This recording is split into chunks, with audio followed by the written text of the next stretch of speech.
For this RC repair, we're working on a wee tiny drone here, which is pretty cool. I've tested it out there. The problem I find with it is it works fine, but it seems to be drifting upwards all the time. So if I was to guess, I would say something in here is moved slightly upwards, or the controller thinks it's pushed upwards and it's moving the drone. But yeah, it's pretty cool. This one comes with a lot of spare batteries and propellers, and even the wee instruction booklets with it still. So the way it works is a wee tiny battery in there. You charge it with another cable like the other RC I was working on, but this one comes with the original cable, and you don't need any adapters for it. So that's the battery in, and then you plug in the connector. Close it up here. Okay, so with that turned on, you see the lights on it there.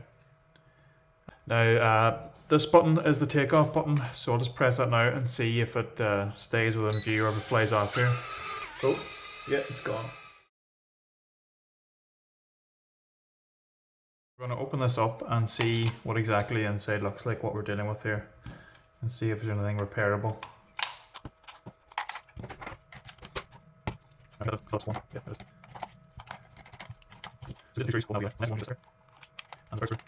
Just 3 screws all together holding this in.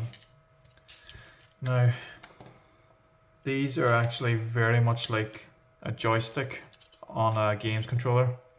You have 2 sensors here, 2 potentiometers, and a wee click button on the left one. There's none on the right, there's only a click button on the left for setting the trimmer on this device.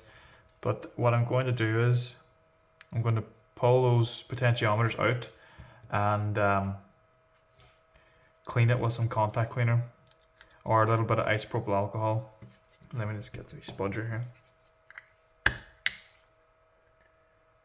So the up and down is a problem in this. Now this is just a wee sensor, exactly like the same kind on a games controller, like a PlayStation or a Xbox. So on the inside you have a little spring. Now it's going to be hard to see this, I think. Let me see.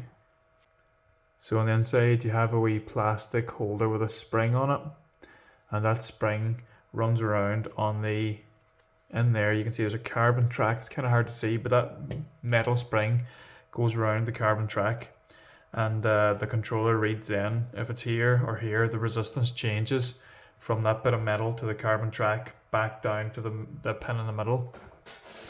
Well, sorry, the pin in the middle. Yeah, I think that's how it works. Goes from the outside pin, it touches the metal spring and then travels down to the inside track as far as I'm aware.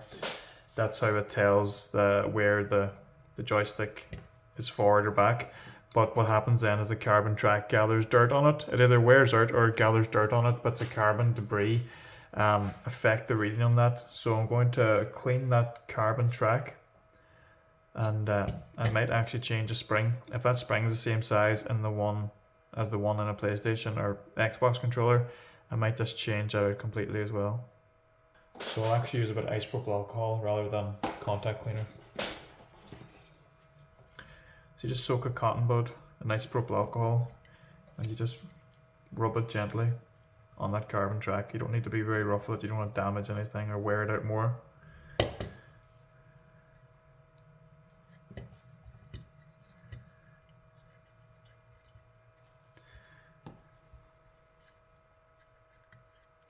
Okay, so I'll try that, and I'll get another little spring from something here. So I'll take a spring out of this. And is that the same? Oop, is that the same size? It looks like it might be. I'll just try it here now. So we'll set that back inside against the carbon track and try and see if I push in. Or maybe the plastic's a bit too wide on this one. No, it fits in.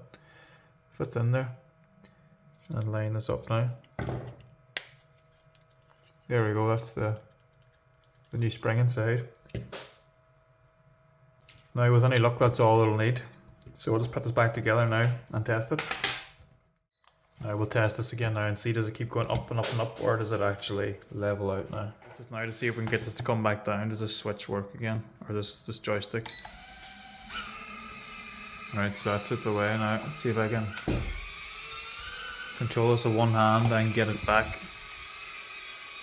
Yeah, you see now it's coming back down properly, going up and down. So that's that wee drone fixed now and working properly. The problem was just the joystick sensor on the Seer had kind of gathered up debris over time. So we just cleaned that out and it's working fine now. So I'm going to end the video there. Hopefully that helped somebody maybe, or somebody learned something from that. Even insofar as the joystick and that is the same as a controller. So if you know how to fix a joystick controller, doing the Seer shouldn't be too different. And now it just means this is working properly and can be donated to a charity shop and someone will get use out of it. So we'll end the video there now. Thank you for watching.